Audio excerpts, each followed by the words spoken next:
Le plan de modernisation voulu par le directeur, mais finalement aussi voulu par l'ARS et plus largement le ministère de la Santé, puisque c'est souvent les mêmes plans qui sont proposés dans plusieurs hôpitaux en France.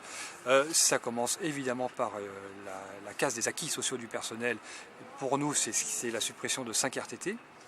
Alors, 5 RTT, mécaniquement, c'est déjà 20 postes de supprimés dans l'établissement.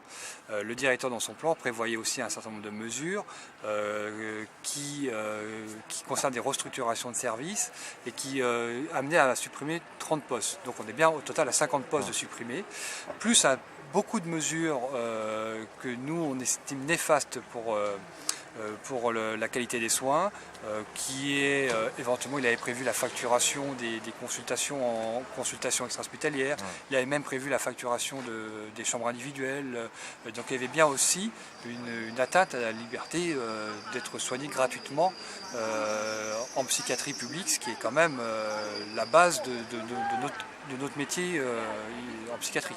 Il y a eu une AG aujourd'hui de 200 personnes à peu près. Une AG de 250 personnes qui avait à décider de plusieurs choses importantes, puisqu'on est au 10e jour de grève, au 10e jour d'action de filtrage des admissions. Ça a entraîné beaucoup de conséquences dans la région, vraiment jusqu'à hors région, puisqu'il y a eu effectivement un afflux de patients qui n'ont pas pu être admis à l'EPSM de Caen parce que les administrateurs de garde de l'EPSM de Caen disaient aux ambulances de ne pas venir à l'EPSM. Il n'y a pas eu, ou alors une poignée d'ambulances qui ont été invitées à aller ailleurs, mais sinon il n'y a pas eu il y a eu très peu d'ambulances. Pendant cette période de filtrage, il y a quand même eu plus d'une cinquantaine d'admissions à l'EPSM de Caen. Donc il n'y a pas eu de blocage d'admission. Sauf que le directeur a relancé une procédure en référé d'extrême urgence qui renvoie les organisations syndicales CGT et Sud au tribunal administratif en référé dès demain matin, avec une menace de lourdes sanctions qui sont des 3 000 € d'amende par syndicat, mais aussi, et c'est bien plus grave, 5 000 € d'amende éventuellement pour chaque personne qui répondrait à une initiative d'action menée par les syndicats. Voilà.